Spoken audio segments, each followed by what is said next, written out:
호세아 6장 3절 우리 한 목소리로 읽도록 하겠습니다. 그러므로 우리가 여호와를 알자, 힘써 여호와를 알자. 그의 나타나심은 새벽빛 같이 어김없나니 비와 같이 땅을 적시는 늦은 비와 같이 우리에게 임하시니라 하니라. 아멘. 우리 말씀 한 점 더 찾겠습니다. 창세기 1장 1절입니다. 창세기 1장 1절 성경의 맨 앞에 있습니다. 또 한 목소리로 읽겠습니다. 태초에 하나님이 천지를 창조하시니라. 아멘. 오늘 우리 가운데 새 일을 행하시는 하나님 앞에 감사와 찬양으로 영광 돌리며 나아가는 우리가 되기를 주님의 이름으로 축원합니다. 언제나 살아계셔서 우리 삶 가운데 날마다 새 힘을 채워주시는 하나님과 함께 사는 우리가 되었으면 좋겠습니다. 우리가 이제 하나님을 듣다라는 말씀을 함께 쭉 살펴볼 것인데요. 여러분에게 두 권의 책을 좀 추천해드리고 싶습니다. 한 권은 이 하나님을 듣다라는 제목의 아이디어를 얻게 한 존 파이퍼 목사님의 하나님을 들으라라는 책이 있습니다. 그 책은 이렇게 짤막짤막하게 해서 좀 편하게 읽을 수 있는 책이고요. 그리고 제가 이 말씀을 준비하면서 가장 많이 참고하는 책이 될 것 같은데 제임스 패커 목사님이 지금 돌아가셨는데 제임스 패커 목사님이 쓰신 하나님을 아는 지식이라는 고전 같은 책이 있습니다. 이게 되게 좋은 책인데요. 이게 조금 읽기 어려운 책이긴 합니다. 그래서 이 두 권을 추천해 드립니다. 그래서 하나님을 아는 지식은 우리가 하나님은 어떤 분인가에 대해서 잘 기록해 주셨고요. 또 하나님을 들으라는 하나님을 어떻게 들어갈 것인가, 하나님을 듣는다는 것이 무엇인가에 대한 이야기가 잘 기록되어 있습니다. 그리고 제가 이제 말씀을 준비할 때 여러 가지 책들과 이런 것들을 보는데요. 틈틈이 책들도 좀 추천해 드리려고 합니다. 그래서 두 권 중에 한 권을 읽어야겠다라고 생각이 드시면 하나님을 들으라를 먼저 읽어보시라고 추천해드리고 싶습니다. 조금 쉽게 읽을 수 있습니다. 하나님을 아는 지식은 신학 용어로 신론이라고 해서 그러니까 하나님은 어떤 분인가 이거를 좀 정리한 책이라서 조금 어렵습니다. 그래서 하나님을 들으라를 먼저 추천을 해드립니다. 말씀을 나누도록 하겠습니다. 건조 배를 처음 만들었을 때 세계에서 가장 큰 배로 주목받았던 배가 하나 있었습니다. 길이가 269m라는 배고요. 높이가 건물로 따지면 20층 높이의 엄청나게 큰 배였고요. 증기기관의 그 굴뚝 얘기하는 겁니다. 굴뚝의 높이만 우리 교회 높이 정도 되었다고 합니다. 그러니까 엄청나게 큰 그런 배였습니다. 게다가 이 배에는 당시에 최신의 기술들이 접목되어서 이중바닥 그리고 16개의 방수격실이 있고 그래서 만약에 배에 물이 들어오면 자동으로 이 문들이 자동으로 닫히게 되어 있어서 절대 가라앉지 않는 배 불침선이라 하였습니다. 혹시라도 배 전체에 물이 차더라도 적어도 이 배가 침몰하려면 한나절 이상이 걸려서 오래 걸려서 옆에 항해하는 다른 배가 도움을 줄 수 있는 그런 안전한 배 이렇게 알려져 있었습니다. 여러분 그 배의 이름이 무엇인지 아십니까? 타이타닉입니다. 여러분은 타이타닉을 어떻게 기억하고 계십니까? 세계에서 가장 빨리 침몰하고 가장 참혹한 침몰의 역사를 가진 배입니다.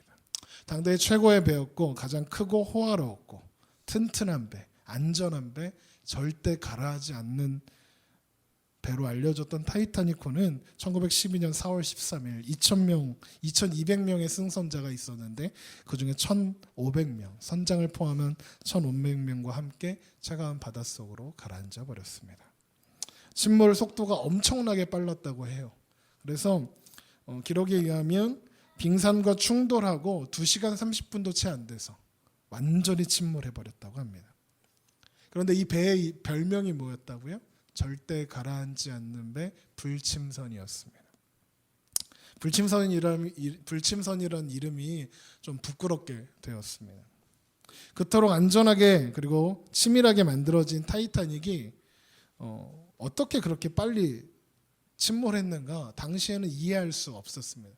최신의 기술들이 접목되어 있었기 때문에 그렇게 빠르게 그리고 그렇게 허무하게 침몰해버리면 안 되는 배였습니다. 그래서 1992년에 이르기까지 그 원인이 밝혀지지를 못했습니다. 그런데 지속적으로 연구를 통해서 이 배가 왜 가라앉게 되었는지, 그리고 이제 그 타이타닉 그 잠수 기술이 발달하면서 이제 타이타닉 호로 들어가서 이제 그런 것, 그 타이타닉이 어떤 모습으로 존재하고 있는지 점검을 하고, 이런 연구 과정을 통해서 밝혀진 타이타닉의 침몰 이유가 참 놀라운 이야기였습니다. 타이타닉이 침몰할 때 당시에 대서양을 가고 있었는데 대서양의 수온이 영하 1도였답니다. 영하 20도 이런 것도 아니고 영하 1도였다고 합니다. 철로 만든 이 배가 바다의 낮은 온도를 견디지 못하고 과자처럼 부서져 버렸다고 합니다. 배는 원래 차가운 온도에서도 잘 견딜 수 있는 그런 탄성을 가진 우수한 철로 배를 만들어야 하는데 당시에는 그럴 철을 만들 기술이 없었다고 합니다. 배를 만드는 조선술은 엄청나게 발전해서 정말로 실로 엄청난 배를 만들어냈는데 철을 재련하는 합금 기술이 떨어져서, 그러니까 조선술이 재련 기술보다 앞서 있어서 이런 비극이 일어났습니다. 배에 어떤 물체가 충돌하면 그 충돌한 부분만 이렇게 구멍이 나서 구멍이 작게 나야 하는데 그 선체에 차가운 물이 들어오면서 이 구멍이 깨지면서 전체 배에 물이 들어오고 그렇게 순식간에 침몰하고 말았던 것입니다. 배는 그럴듯하게 엄청나게 크게 그리고 화려하게 안전하게 만들 수 있었지만 배를 만들 때 가장 중요한 철이, 그 기술이 떨어졌기 때문에 그런 일이 일어나게 된 것입니다. 또 두 번째 이유가 있습니다. 바로 오만함이었습니다. 위대한 배를 만들어냈다는 오만함, 가라앉지 않는 배다라는 그런 오만함이 침몰에 대비한 시설들을 소홀하게 만들었습니다. 혹시나 모를 사고에 일어날 수 있는 사고에 대비할 수 있는 시설들, 그래서 구명정이라든가 이런 구명조끼라든가 이런 게 2,200명이 탔으면 2,200개가 있어야 되잖아요. 2,200명이 탈 수 있는 그 구조선이 있어야 하잖아요. 없었다는 겁니다. 그래서 탈출조차 하지 못하는 그런 심각한 상황이 되었던 겁니다. 저는 이 이야기를 들으면서 우리의 신앙, 우리의 믿음에 대해서 생각해 보게 되었습니다. 신앙생활은 얼마든지 화려하게 할 수 있습니다. 그러나 그것이 전부라면, 겉으로 드러나는 것이 전부라면 위기가 오면 너무나 쉽게 무너지고 말아버립니다. 예배하고 찬양하고 헌신하고 봉사하고 헌금하고 다 할 수 있습니다. 이런 분들의 특징이 뭐냐면 큰 교회를 가려고 합니다. 큰 교회에 가야 이걸 인정받거든요. 수많은 신앙의 생활의 모습들 분명히 화려하고 아름답고 새벽 기도에 가면 2시간 3시간씩 기도하고 막 그러는데 그것이 전부라면 안 된다는 이야기입니다. 사실요, 신앙의 연륜이라는 건 무척 중요합니다. 우리가 신앙의 연륜의 노 권사님들이나 이런 분들의 신앙을 함부로 말할 게 못 됩니다. 기복주의 신앙이야 이렇게 말하시는 분들도 있는데 사실 그렇지 않습니다. 그 신앙의 내공은 하루 이틀에 쌓여지는 것이 아니기 때문입니다. 그래서 존경받아야 할 그 연륜이 분명히 그곳에 담겨 있다고 저는 믿습니다. 그러나 신앙의 연륜을 자랑하지 마라라고 하거든요. 그러니까 자랑할 것은 아니지만 그 연륜 속에서 나오는 내공은 분명히 배워야 합니다. 그런데 그게 전부면 안 된다. 온전한 기초 위에 세워져야 한다는 것입니다. 온전한 기초가 뒷받침되어 있지 않으면, 온전한 믿음을 위해, 온전한 믿음의 반석 위에 세워 있지 않으면 작은 말에도 상처받고 작은 일이 터져도 그것 때문에 타이타닉이 침몰했던 것처럼 그 신앙이 침몰해버리고 말게 되는 겁니다. 기초가 부실한데 겉으로 드러나는 신앙의 모습이 훌륭하니까 오만해지고 교만해지는 겁니다. 기초가 부실한 배는 여러분 그러나 분명히 침몰합니다. 날마다 말씀과 기도로 정신을 차리고, 여기 이게 중요합니다. 정신을 차리고 우리가 정신 차리고 하나님의 말씀 앞에 나아가야 합니다. 내 뜻과 내 생각이 아니라 하나님의 뜻을 구하고 하나님의 마음을 알아가는 일에 소홀히 하면 안 되는데 나의 신앙을 자랑합니다. 1년에 성경 100번 읽었답니다. 그랬어요. 차라리 성경을 한 번도 안 읽고 순수한 신앙, 온전한 신앙 하는 게 낫습니다. 성경 100번 읽고 성경을 한 번도 안 읽고 네가 무슨 교회를 다닌다고 정죄하는 것보다 여러분, 하나님 마음을 알아가야 하는데 내 신앙에 대한 자기 만족에 빠져버린다는 겁니다. 그래서 훌륭해 보이지만 쉽게 정지하고 쉽게 원망하고 그런 것들을 자주 보게 됩니다. 여러분, 지구 역사상 가장 하나님을 사랑한다고 자부하는 사람들이 있습니다. 유대인들입니다. 유대인들은 누구보다도 하나님을 사랑하고 하나님 뜻대로 살고 있다고 자부했습니다. 그런데 그들을 향해 사도 바울은 이렇게 이야기합니다. 내가 증언하노니 그들이 하나님께 열심히 있으나 올바른 지식을 따른 것이 아니니라. 하나님의 의를 모른다는 겁니다. 열심은 있는데 모른답니다. 자기 의를 세우려고 하나님의 의에 복종하지 아니하였느니라. 여러분, 하나님 뜻을 사랑한다면 하나님의 의에 복종하고 순종하며 나아가야 하는데, 하나님께 열심히 있는데 그래서 율법을 지키고 누구보다 치열하게 살아가고, 유대인들 살아가는 거 보면 정말 대단하거든요. 그런데 그렇게 치열하게 살아가는데 올바른 지식을 따르지 않고 하나님의 의를 몰랐답니다. 하나님 앞에 불순종하는 결과를 만들어낸 것입니다. 자기 의만 세우느냐 하나님의 뜻과는 정반대로 가버리고 말았던 것입니다. 그러니까 예수 그리스도가 이 땅에 오셨을 때 당신들이 그토록 기대하고 고대하던 메시아가 이 땅에 왔는데도 외면하고 말았던 것입니다. 화려한 신앙의 모습은 있었으나 올바른 지식이 없었습니다. 온전한 기초가 없었던 것입니다. 마치 화려하고 웅장한 배는 만들어냈지만 철을 재련하는 재련 기술이 한참 떨어져서 가라앉을 수밖에 없었던 타이타닉 그 배처럼 말입니다. 호세아 선지자는 이렇게 이야기합니다. 내 백성이 지식이 없으므로 망하는도다. 하나님을 몰라서 망했다는 겁니다. 이것이 선지자 호세아 선지자를 통해서 하신 하나님의 선포입니다. 하나님을 알지 못하면 가라앉는 배가 되는 것입니다. 그래서 오늘 우리가 함께 읽은 호세아 6장 3절에 호세아는 애끓는 마음으로 망해가는 이 백성들을 향해서 선포하는 겁니다. 우리가 여호와를 알자, 여호와를 알자, 여호와를 알자. 그렇게 절규하며 선포하고 있는 것입니다. 여러분, 또 예레미야 선지자는 이스라엘 백성들을 향해서 이렇게 외칩니다. 만군의 여호와 이스라엘 하나님께서 이와 같이 말씀하시되 너희 길과 행위를 바르게 하라. 그리하면 내가 이곳에 너희를 살게 하겠다. 그런데 백성들이 예레미야의 이 선포를 듣고 말하는 겁니다. 우리는 하나님 앞에 온전합니다. 우리는 하나님 앞에 온전합니다. 그 증거가 이 성전입니다 하면서 성전을 가리켰습니다. 우리가 하나님을 위해서 이 아름다운 성전을 지었지 않습니까? 이만하면 되지 않았습니까? 이만하면 우리 신앙 괜찮지 않습니까? 그랬더니 예레미야가 선포하는 거예요. 너희는 이것이 여호와의 성전이라, 여호와의 성전이라, 여호와의 성전이라 하는 거짓말을 믿지 말라. 아니라는 겁니다. 성전 짓는 것이 하나님의 뜻이냐? 그게 하나님께서 기뻐하시는 것이냐?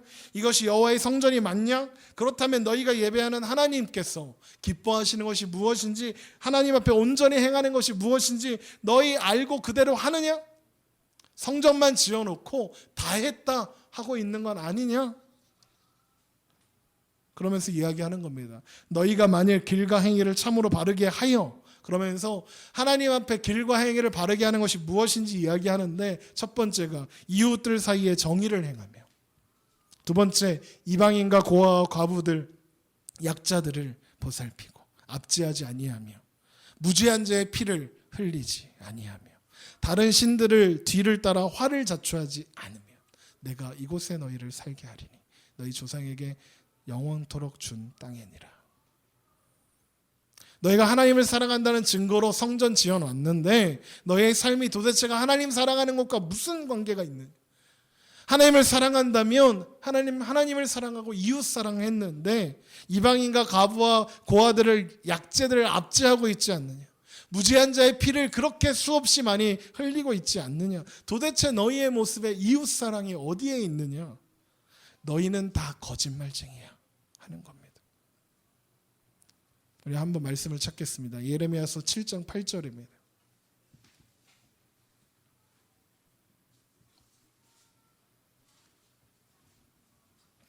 예레미야서 7장 8절. 너희들은 거짓말쟁이야 라고 예레미야가 절규하면서 선포하는 내용이 여기에 나와 있습니다. 예레미야 7장 8절 우리 한 목소리로 읽겠습니다. 보라, 너희가 무익한 거짓말을 의존하는도다. 너희가 도둑질하며 살인하며 간음하며 거짓 맹세하며 바알에게 분향하며 너희가 알지 못하는 다른 신들을 따르면서 내 이름으로 일컫는 받은 이 집에 들어와서 내 앞에 서서 말하기를 우리가 구원을 얻었나이다 하느냐 이 모든 가증한 일을 행하려 함이로다. 너희가 너희 삶이 그러면서 어떻게 성전에 들어와서 이것이 성전이라고 하고 하나님 앞에 서서 내가 구원받은 백성입니다라고 말할 수 있느냐? 거짓말이라 이야기하는 것입니다. 여러분 우리가 거짓말쟁이가 되어야겠습니까? 하나님 좀 제대로 알아야 하지 않겠습니까? 어떻게 알아야 한다고 제가 말씀드렸습니까? 하나님을 들어야 합니다. 하나님의 음성을 들어야 합니다. 그 무엇도 아닌 하나님의 말씀인 이 성경을 통해서 우리는 하나님의 음성을 그리고 하나님을 들어야 합니다. 성경을 통해서 지금도 하나님은 말씀하고 계시고 우리는 성경을 통해서 하나님을 들을 수 있습니다. 여호와를 경외해야 하는 것이 지혜의 근본이요 거룩하신 자를 아는 것이 명철이니라. 잠언 9장 10절의 말씀입니다. 하나님을 듣고 하나님을 알아야 합니다. 그리고 하나님을 나의 하나님으로 모셔드려야 합니다. 이제부터 우리가 많은 이야기들을 나누게 될 겁니다. 그리고 그것도 충분하진 않을 것입니다. 그런데 우리가 이 모든 이야기들을 나누어 갈 때 기억하고 항상 잊지 말아야 할 전제가 있습니다. 두 가지 전제가 있는데 첫 번째는 우리는 성경이 말해주는 것 외에는 상상하지 않겠다 해야 합니다. 성경이 말해주는 것 외에 하나님에 대해서 함부로 이야기하면 안 됩니다. 성경이 말하는 하나님을 아는 지식 외에 다른 것들은 추상이고 상상이기 쉽습니다. 물론 추상과 상상할 수 있습니다. 성경이 말해주는 것이 부족해서 그것들을 더 잘 이해하기 위해서 제가 여러 가지 이야기들과 설명을 할 것입니다. 그러나 그것이 성경에서 이야기하는 것과 조금이라도 다르다면 그 이상으로 나가려면 안 되는 겁니다. 자기 마음대로 해석하고 그러면 망합니다. 두 번째는 하나님은 우리의 이해의 범주를 뛰어넘는다는 분이라는 걸 인정해야 합니다. 피조물인 인간은 절대 하나님을 완전히 이해할 수 없습니다. 그 찬양 있잖아요. 다 할 수 없어도 나 알아가리라 라는 찬양 있잖아요. 그 찬양처럼 우리는 인간의 사고와 이해로는 하나님을 다 알 수 없으니까 그러나 그럼에도 불구하고 하나님을 알아가야 합니다. 그래서 성경이 말해주는 하나님을 아는 지식들을 이해하지 못하거나 완전히 설명하지 못할 수 있습니다. 그러나 성경이 그것을 확실히 말하고 있다면 그걸 설명하지 못하고 이해하지 못하고 납득하지 못해도 성경이 이렇게 이야기하고 있으니까 하나님은 그런 분이시구나 그렇게 하고 넘어가야 합니다. 제가 물론 그렇게 되지 않도록 열심히 설명하고 열심히 나누겠습니다. 그러나 여러분 이거는 이거 말고 다르게 설명이 없습니다. 믿으세요. 그럼 믿으셔야 됩니다. 네, 그렇다고 제가 사기를 치는지를 잘 말씀을 통해서 이렇게 확인을 하시고 하셔야 됩니다. 여러분 하나님을 떠올리면 어떤 이미지들이 상상이 되십니까? 제가 며칠 전에 교회 앞에 길을 이렇게 청소하고 있는데 1학년짜리 아이예요. 그 아이가 이제 저를 알아보고 와서 친구랑 이렇게 손잡고 가다가 이제 교회는 안 다니는 아이인데 그 아이가 이제 교회 다니라고 꼬시고 있는데 인사를 하더라고요. 이 아이가 인사를 해서 안녕 학교 가는 거야? 이렇게 인사를 했죠. 그랬더니 옆에 있는 아이한테 제가 누군지 설명하고 싶었나 봐요. 소개를 하고 싶었나 봐요. 그래서 저를 이렇게 손가락으로 가리키면서 이제 말하는 거예요. 이분은 그랬더니 생각이 딱 났다는 듯이 손뼉을 딱 치면서 얘기하는 거예요. 예수님이야 이러는 거예요. 그래서 깜짝 놀래가지고 아니야 그분은 하나님이시고 목사님 믿는 하나님이시고 우리의 구원자시고 이렇게 잠깐 복음을 전한 다음에 나는 그냥 동네 아저씨야 그리고 동네 목사님이야 그랬더니 목사님이요? 알겠어요. 그러고 갔어요.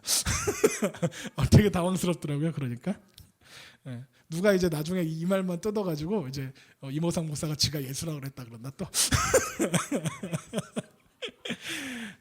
주여. 여러분 우리는 삶을 통해서 예수 그리스도를 드러내고 보여줘야 할 것 같습니다. 그렇죠?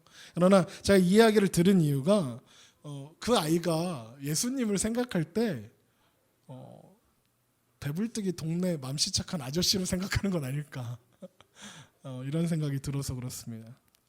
혹시 우리가 하나님을 생각할 때 그런 분으로 생각하고 있지는 않느냐 이것을 질문하고 싶습니다. 인심 넉넉한 동네 아저씨, 동네 할아버지. 그래서 할아버지 사탕 사주세요 그러면 사탕 사주는 동네 할아버지 있잖아요. 이 동네는 없는 것 같아요. 이 동네는 제가 그런 아저씨예요. 그런데 그런 분으로 우리가 하나님을 오해하고 있지는 않은지 하는 생각이 들더라고요. 여러분, 우리 하나님은 물론 너무나도 좋으신 아버지시고요. 우리를 향한 생각과 마음은 한없이 선하게 인도하시는 분이십니다. 그런데 그렇게 우리는 좋으신 하나님만 생각해서 하나님을 마치 램프의 요정이나 아니면 내 부탁 잘 들어주는 친한 동네 아저씨, 맘씨 좋은 할아버지로 생각하고 있지는 않은가 생각이 됩니다. 여러분, 그렇게 우리는 하나님께서 이루신 일들, 그리고 우리 가운데 행하시는 일들, 그리고 하나님의 위대하심을, 하나님의 높으심을 잊어버릴 때가 종종 있습니다. 여러분, 그 중에서 우리가 가장 쉽게 있는 게 뭐냐면요, 하나님은 창조주시라는 겁니다. 오늘 제목이 그래서 창조주 하나님입니다. 하나님은 온천하 만물을 창조하신 창조주 하나님이십니다. 하나님은 이스라엘 백성들에게 하나님께서 누구신가? 라는 질문에 대하여 하나님은 창조주시다를 가장 먼저 말씀하고 싶으셨습니다. 이 말이 무슨 말이냐면요, 창세기, 출애굽기, 레위기, 민수기, 신명기 이 5권을 우리는 모세오경이라고 합니다. 모세가 기록한 성경 5개라는 뜻이지요. 모세가 어떤 시대에 활동한 사람입니까? 우리가 잘 아는 것처럼 출애굽 시대에 활동한 사람이지요. 이 하나님은 이스라엘 백성들에게 출애굽의 여정들 속에서 엄청난 일들을 보여주셨습니다. 이스라엘 백성들을 놓아주지 않는 바로 때문에 10가지 재앙이 애굽에 임했습니다. 그것을 이스라엘 백성들은 목도하였습니다. 또한 홍해를 가르셨어요. 홍해를 가르시고 건너가게 했는데 건너가고 다 나니까 애굽의 병사들이 쫓아오잖아요. 하나님이 어떻게 하십니까? 홍해를 다시 덮어버리십니다. 다 죽어요. 사실 이때 애굽은요, 이제 그 페르시아나 바벨론이나 이런 로마처럼 전 세계적인 그 제국 국가로 발버둥하려고 초석을 잡고 있던 때였습니다. 그런데 홍해에 이스라엘 백성들 쫓아올 때요, 그 애굽의 전군을 끌고 나와요. 그러니까 주요 병기였던 병마, 이제 병거를 끌고 그러니까 병거 부대를 끌고 나오거든요. 그리고 성경에 보면 바로가 주요 장수들을 다 데리고 나옵니다. 그러니까 이스라엘 백성들 잡겠다고 이렇게 주요 장수들을 다 데리고 나왔는데 걔네들이 다 어디서 죽었습니까? 홍해에서 죽었어요. 그러니까 애굽이 완전 망한 거예요. 군사력이 꽝이 된 거예요. 그래서 애굽은 제국이 되지 못했습니다. 이집트는. 그뿐입니까? 홍해를 건너고 났더니 쓴물이 만났어요. 마실 물이 없어요. 그랬더니 하나님이 그걸 단물로 바꿔주십니다. 또 광야를 걷는데 물이 없다고 하니까 반석에서 그냥 생돌에서 물이 나와요. 거기가 마치 수맥이었던 것처럼. 그리고 수많은 사건들과 기적들 계속 보았지 않습니까? 그뿐입니까? 여러분, 출애굽 여정 내내 변치 않고 있었던 게 하나 있습니다. 그게 구름 기둥과 불 기둥입니다. 언제나 떠나지 않고 그 자리에 있었습니다. 그걸 보면서 백성들은 궁금한 거예요. 도대체 모세를 세우셔서 우리를 애굽에서 건져내신 그 하나님은 도대체 누구실까? 저 강한 애굽의 군대를 전멸시킬 수 있는 이 신 도대체 누구냐? 이것에 답을 주기 위해서 이스라엘아, 하나님은 이런 분이다라는 것을 보여주기 위해서 기록된 책이 창세기고요. 그 시작이 태초에 하나님이 천지를 창조하시느니라 입니다. 하나님을 소개하는 첫 마디가 하나님은 창조주시다라는 겁니다. 여러분, 하나님은 창조주 하나님이십니다. 하나님께서 창조주이신 것을 알고 믿는 것은 그래서 우리의 믿음의 중요한 기초가 됩니다. 누군가 하나님을 창조주이심을 고백하지 않으면서 동시에 하나님을 믿노라 그렇게 이야기한다면 그 믿음은 결단코 진짜일 수 없습니다. 비과학적이다, 과학적이지 못하다, 그래서 이리저리 돌리는 것이 아니라 우리는 확실하게 고백할 수 있어야 합니다. 하나님은 모든 것의 창조자이시다. 여러 가지 이유로 창조는 믿음의 영역이고 진화는 과학이다 이렇게 이야기합니다. 진화론의 그 핵심이 무엇입니까? 오랜 세월 동안 물질이라는 것들이 우연하게 이렇게 저렇게 결합되어 가지고 오늘의 모습이 되었다는 겁니다. 그래서 진화론에 의하면 인류의 역사는 우연입니다. 우연에 의해서 모든 것이 결정되었습니다. 그것은 마치 이런 것과 같습니다. 어떤 사람이 어느 날 바닷가를 걷다가 시계를 하나 주었습니다. 줄이 달려있고 시계침이 정확하게 돌아가는 시계를 주었습니다. 그 사람이 시계를 줍고 그 시계를 보고 이렇게 얘기합니다. 이 시계가 이렇게 존재하는 것은 저 바위 속에 있는 철분이 이렇게 오랜 시간 동안 파도에 휩쓸리고 해서 결합이 되어서 어느 날 갑자기 철이 되고 그 철이 막 이렇게 자기들끼리 부딪히고 하다가 톱니바퀴가 되어서 그렇게 어떻게 하다 보니까 톱니바퀴가 서로 지네 마음대로 부딪혀갖고 껴져갖고 그러더니 갑자기 어느 날 시계가 돼서 움직였다. 이렇게 얘기하는 겁니다. 똑같은 겁니다. 그런데 그런 이야기를 들으면 우리 뭐라고 하겠습니까? 제정신이 아니라고 하지 않겠습니까? 왜요? 시계라는 것은 초정밀의 어떤 기술이 필요한 아주 복잡한 기계니까요. 그런데 그런 시계가 우연에 의해서, 진화에 의해서 만들어졌다라고 말하면 말이 안 되잖아요.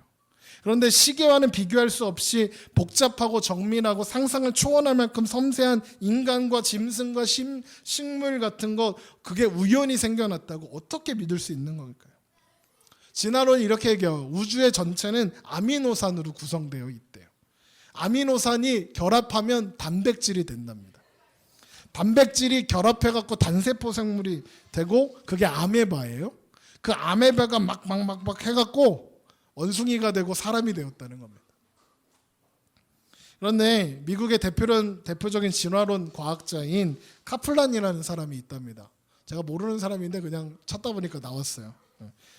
그 사람이 이런 말을 해요. 아미노산과 단백질이 우연히 조합하여 생명을 형성할 수 있는 확률은, 그러니까 우연히 단백질이 생명이 될 수 있는 가능성은 10의 167만 6,260승분의 1이래요. 그러니까 10에다가 막 숫자를 붙이고 100만짜리를 붙인 다음에 1이에요. 이게요, 로또 당첨될 확률에 비하면 한 1000만 배쯤 많은 거래요. 그것만큼 생명을 제공하는 창조자 없이 생명이 생길 수 있는 확률은 제로이다. 이렇게 이야기합니다. 결국 진화론도 어느 시점에 가서는 믿어야 되는 거예요. 아, 우연히 아미노산이 결합해서 우연히 단백질이 될 수 있어 라고 믿어야 되는 거예요. 그걸 성공한 사람이 없거든요. 단백질이 우연히 결합해갖고 단세포 생물이 돼서 지가 혼자 움직여 라고 믿어야 되는 겁니다.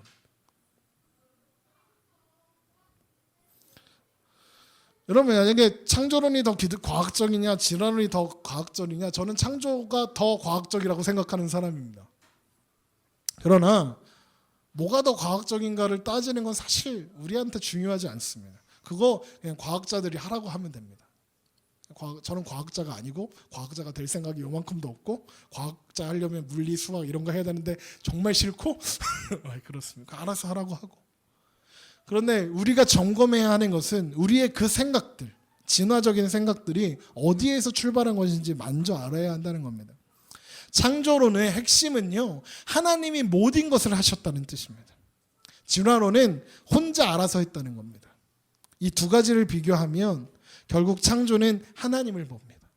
진화론은 나를 봅니다. 나 중심의 생각을 갖게 됩니다. 이걸 인본주의라고 합니다. 사랑 중심의 생각. 인본주의는 인간이 뭐든지 할 수 있다고 생각합니다. 인본주의에 빠져 있는 사람은 그래서 하나님을 마음에 두기 싫어합니다. 왜냐하면 성경은 인간이 할 수 있는 것이 없다고 이야기하기 때문에 그렇습니다. 그래서 진화론이 필요합니다. 왜냐하면 인간은 무한하게 발전할 수 있어야 하기 때문이죠. 여러분, 아메바가 이 위대한 인간이 됐으니까 이 위대한 인간은 얼마나 더 위대한 존재가 될 수 있겠습니까? 그러나 놀랍게도 믿는 사람들도 이 모든 세계가 하나님의 놀라운 창조하심의 결과라는 것을 그냥 교회에서나 이야기하는 그런 과학적이지 못한 어떤 미신 같은 이야기로 치부해버리고 맙니다. 그러나 진짜 믿음이 있는 사람은 하나님의 손길이 미치지 않은 것이 하나도 없다는 것을 알고 고백합니다. 히브리서 11장 3절에 믿음으로 모든 세계가 하나님의 말씀으로 지어진 줄을 우리가 아나니 보이는 것은 나타난 것으로 말미암아 된 것이 아니니라. 믿음이 있는 사람은 모든 만물 안에서 하나님을 발견할 수 있습니다. 우리가 아무리 광대하고 세계가 아무리 대단하다 한다 할지라도 원래부터 하나님이 창조하시라는 것, 모든 것이 하나님께서 만드신 것임을 인정하는 것, 이것이 기독교인들에게 가장 근본되는 우주관이고 세계관이, 인생관이 되어야 하는 것입니다. 그래서 우리가 하는 신앙 고백 있죠. 사도신경의 첫 시작이 이렇게 하는 겁니다. 전능하사 천지를 만드신 하나님 아버지를 내가 믿습니다. 고백하는 겁니다. 하나님께서 온천하 만물 천지를 창조하신 창조주이심을 믿고 고백하는 것은 결국 하나님만이 모든 존재와 모든 내용과 모든 가치의 유일하신 주님이십니다라는 고백이기 때문에 그렇습니다. 여러분, 우리가 이 세계관이 기초가 되지 않으면 하나님은 그냥 맘씨 좋은 아저씨예요. 내 부탁 잘 들어주는 아저씨, 그렇게 만다고요. 그러나 만약에 맘씨 좋은 동네 아저씨가 내 부탁을 안 들어주면 쟤네들이 그러거든요. 삐져요. 우리가 그러지 않냐는 겁니다. 하나님이 내 부탁 안 들어주면 삐져요. 창조주 하나님에 대한 고백, 그리고 그것에 기초한 세계관을 놓치게 되면 신앙을 자기의 인생을 위한 보조수단으로 여기게 되고요. 결국 신앙을 점점 거칠을 위한 도구로만 사용하게 된다는 것입니다. 그리고 그런 사람들이 모이면, 즉 하나님을 창조주 하나님으로 고백하지 못하는 자들이 모여 있으면 그 교회는 힘을 잃어버립니다. 그래서 성경은 우리에게 하나님의 하나님 되심을 인정하는 피조물로서의 순종을 요구합니다. 너희는 눈을 높이 들러 누가 이 모든 것을 창조하였나 보라. 주께서는 수요대로 만상을 이끌어내시고 그들의 모든 이름을 부르시나니 그의 권세가 크고 그의 능력이 강함으로 하나도 빠짐이 없느니라. 이사야 40장 26절의 말씀입니다. 태초에 하나님이 천지를 창조하시느니라. 이 짧고 단순해 보이는 이 말씀 안에 모든 것이 하나님께서 시작하셔서 여기까지 인도하셨으며 그리고 앞으로도 인도하실 것이라는 그 놀라운 사실을 선포하는 아주 중요한 선포인 것입니다. 그래서 히브리서 11장 6절은 이야기하는 겁니다. 믿음이 없이는 하나님을 기쁘시게 하지 못하나니 하나님께 나아가는 자는 반드시 그가 계신 것과 또한 그가 자기를 찾는 자들에게 상 주시는 이심을 믿어야 할지니라. 아멘. 그럼 믿음은요, 하나님의 주권을 인정하는 것입니다. 하나님의 창조하시는 하나님이시라는 것과 그가 살아계시다는 것과 그리고 하나님 말이 옳고 그름의 기준 된다는 것, 그것을 인정하고 고백하는 것입니다. 우리는 이것을 우리의 신앙의 유일한 근거로 가져야 합니다. 여러분, 아담과 아하가 선악과를 따먹고 범죄한 것이 왜 그렇게 큰 잘못이라고 했습니까? 지난주에 말씀드렸죠. 선악과를 먹고 선악을 알게 되었다는 것은 선악을 분별할 수 있게 되었다는 것이 아니라 삶의 기준, 선악의 기준을 하나님이 아니라 나로 가지겠다는 겁니다. 하나님 필요 없습니다. 내 맘대로 하겠습니다. 라는 독립의 선언이라는 것입니다. 아니, 고립이었습니다.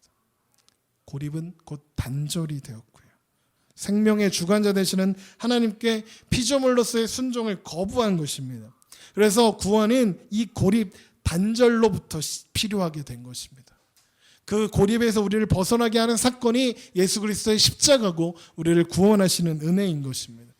외로움과 고통과 핍절의 자리에서 구원받은 우리가 경험한 그 구원의 감격은 하나님께서 나의 창조주 되심을 고백하는 것으로부터 드러나고 시작되는 것입니다.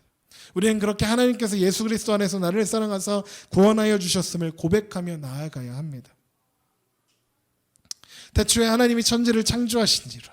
이 말씀은 하나님께서 모든 세계의 주인 되심을 고백하고 그가 우리의 삶의 주관자 되심을, 주인이심을 고백하는 그 신앙의 고백이 담겨 있는 말인 것입니다. 그리고 우리는 그것을 믿음이라 부르는 것입니다. 여러분, 어쩌면 우리 삶 가운데 나타나는 실패와 좌절은 이 믿음을 놓치는 것에서부터 시작되는 것일지도 모르겠습니다. 우리가 여러 번 읽었고 그리고 당연히 알고 있고 늘 고백해야 하는 하나님의 창조주 되심을 인정하지 않음, 천지를 지으신 하나님께서 우리의 창조주, 우리의 주인 되어 주셔서 은혜와 자비와 사랑으로 언제까지나 우리와 함께 하시는 아버지이심을 고백하는 그 믿음을 잃어버렸기 때문인 것입니다. 태초에 하나님이 천지를 창조하시느니라. 그럼 이 믿음을 우린 다시 한번 확인하고 점검해야겠습니다. 다시 제대로 인식하고 다시 인정하고 고백해야겠습니다. 그리고 그 믿음의 고백 위에 굳게 서는 우리가 되어야겠습니다. 하나님을 아버지라 부르는 우리라면, 하나님의 자녀된 우리라면 창조의 고백, 하나님께서 창조주 되신다는 이 신앙의 고백을 통해서 하나님의 자녀가 누리는 특별한 인생을 우리 삶 가운데 살아내고 또 그렇게 고백하며 나아가는 우리가 되었으면 좋겠습니다. 우리 그 믿음을 붙잡고 나아가기 원합니다. 우리 주님께 찬양하고 기도할 텐데요. 우리 주님 되시고 우리의 주관자 되시는 하나님을 찬양하며 높여드리는, 그리고 그의 우리의 모든 것의 주관자 되심을 고백하는 신앙의 고백으로 함께 찬양하겠습니다. 우리 이 시간 함께 찬양합니다.